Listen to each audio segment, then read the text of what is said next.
पड़ोसी देश बांग्लादेश में अल्पसंख्यकों के साथ जो हो रहा है वे दिल को गहरे तक चोट पहुंचाने वाला है। उनकी जान माल की हत्या की जा रही है या कोई और देश अल्पसंख्यकों की सुरक्षा, इज्जत और अधिकारों की हिफाजत हर सरकार की सबसे पहली जिम्मेदारी होनी चाहिए। आपने मुझे इस विशेष चर्चा पर बोलने का मौका दिया।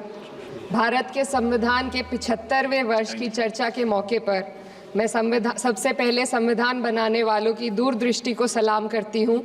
एक युवा सांसद के तौर पर मैं अपनी उम्मीदों को संविधान के साथ जोड़कर खास तौर पर ये बताना चाहती हूँ कि आज हमारे देश में पिछड़े, दलित, अल्पसंख्यक समुदाय को किस तरह अपने संवैधानिक अधिकारों और आज़ादियों की हिफाजत के लिए हर रोज़ मुश्किलों का सामना करना पड़ रहा है।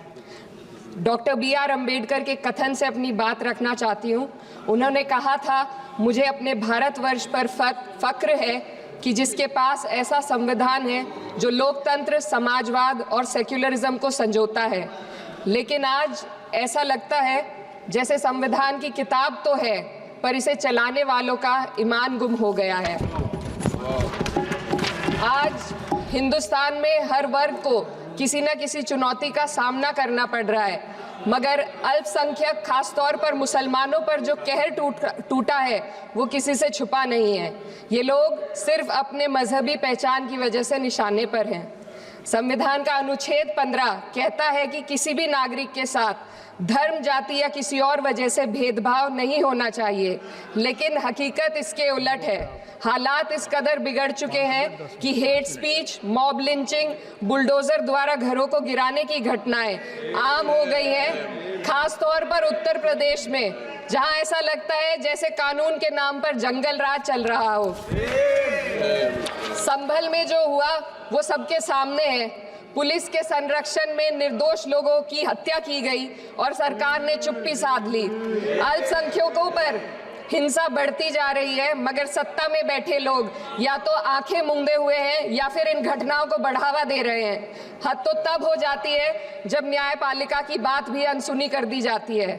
सुप्रीम कोर्ट ने मॉब लिंचिंग पर 11 सूत्रीय निर्देश जारी किए थे। इसमें साफ कहा गया था कि राज्य सरकारें और पुलिस इस तरह की घटनाओं को रोकने और दोषियों पर सख्त कार्रवाई करने के लिए जिम्मेदार हैं, लेकिन आज भी इन निर्देशों पर अमल नहीं हो रहा है। हाल ये है कि मॉब लिंचिंग को रोकने की बजाय सत्ता में बैठे लोग आग में घी डालने का काम कर रहे हैं। उनकी जुबान से ऐसी बातें निकलती हैं जो नफरत को और बढ़ावा देती है। ये अशांति अब इतनी गहराई तक फैल चुकी है कि हमारे समाज के धर्मनिरपेक्ष चरित्र पर गंभीर सवाल उठ रहे हैं। साल की शुरुआत में ही कई राज्यों में दुकानदारों को अपने नाम बोर्ड पर लगाने के लिए मजबूर किया गया।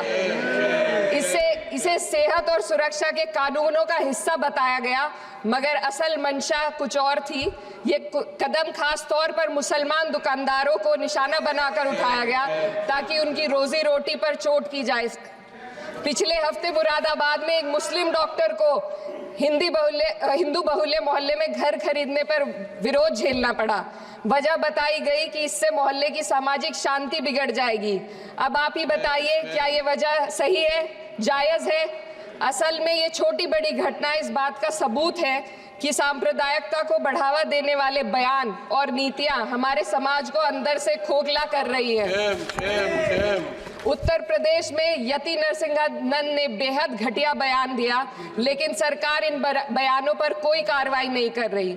हेट स्पीच न केवल जनमानस के विचारों को प्रदूषित करती है, बल्कि इससे अब संवैधानिक पदों पर बैठे लोगों को भी प्रभावित कर दिया है। अभी हाल ही में माननीय उच्च न्यायालय इलाहाबाद के माननीय न्यायाधीश ने ऐसे बयान दिए जिसका संज्ञान खुद सुप्रीम कोर्ट को लेना पड़ा। संविधान के अनुच्छेद 29 और 30 ने अल्पसंख्यकों को उनके मजहबी और सांस्कृतिक हक दिए हैं ताकि वो अपनी पहचान को बचा सके और अपने संस्थान चला सके, लेकिन आज उन्हीं हकों पर हर तरफ से चोट की जा रही है। वक्फ जैसे बिल लाकर उनके धार्मिक अधिकारों को छीनने की कोशिश की जा रही है। आज अल्पसंख्यक समुदाय को संविधान द्वारा दिए गए अपने बुनियादी अधिकार पाने के लिए लंबी लड़ाई लड़नी पड़ रही है। ऐसे कई मामले अदालत ने न्याय देकर संविधान की रक्षा की है, लेकिन अदालती प्रक्रिया में जो समय लगता है उसकी वजह से देश के सामाजिक ताने बाने को भारी नुकसान उठाना पड़ता है। मिसाल के तौर पर इलाहाबाद हाई कोर्ट ने 2004 के मदरसा एक्ट को रद्द कर दिया था, जिससे मदरसों के संचालन पर सवाल उठे। हालांकि सुप्रीम कोर्ट ने बाद में इस फैसले को पलट दिया और एक्ट को वैध करार दिया, लेकिन इस प्रक्रिया में जो समय लगा उसने अल्पसंख्यकों को बेचैनी और संघर्ष के दौर में डाला है। इसी कड़ी में प्लेसेस ऑफ वर्शिप एक्ट 91 भी आता है और कई अन्य अधिकार, उन्हें भी इसी तरह अदालती लड़ाइयों में उलझाया जा रहा है। ये स्थिति न केवल अल्पसंख्यकों के अधिकारों की राह में रुकावट है, बल्कि justice delayed is justice denied जैसी कहावत को सिद्ध करती है। मैं इस सदन से दुनिया भर के अल्पसंख्यकों की आवाज उठाना चाहती हूँ, खास तौर पर हमारे पड़ोसी देश बांग्लादेश में अल्पसंख्यकों के साथ जो हो रहा है वे दिल को गहरे तक चोट पहुंचाने वाला है। उनकी जान माल की हत्या की जा रही है। बांग्लादेश हो या हिंदुस्तान हो या कोई और देश, अल्पसंख्यकों की सुरक्षा, इज्जत और अधिकारों की हिफाजत हर सरकार की सबसे पहली जिम्मेदारी होनी चाहिए। मैं इस सदन से अपने देश के अल्पसंख्यकों के साथ बांग्लादेश के पीड़ित अल्पसंख्यकों की आवाज को एक साथ उठाना चाहती हूँ। ये वक्त की पुकार है कि हम सब मिलकर ये सुनिश्चित करें कि किसी भी इंसान को उसकी पहचान या मजहब के कारण डरकर जीने पर मजबूर ना होना पड़े। जहाँ हक छीने जाते हैं वहाँ अमन खो जाता है। ये बात हर सरकार को समझनी चाहिए। अगर हम सच में अपने संविधान का सम्मान करना चाहते हैं तो हमें नफरत और भेदभाव को खत्म करना होगा। हमें ये दिखाना होगा कि ये मुल्क हर वर्ग, हर जाति, हर धर्म और हर समुदाय का है, और जब तक ऐसा नहीं होगा तब तक संविधान की आत्मा सिसकती रहेगी। सर, अपनी बात को खत्म करते हुए मैं एक शेर अर्ज करना चाहती हूँ। ये दाग दाग उजाला, ये शब गजीदा शहर, वो इंतजार था जिसका, ये वो शहर तो नहीं।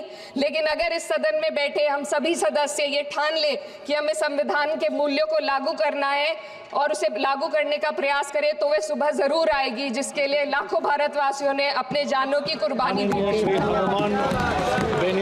न्यूज नेशन अब व्हाट्सएप पर खबरों के ताजा अपडेट के लिए न्यूज नेशन के इस QR कोड को स्कैन करें।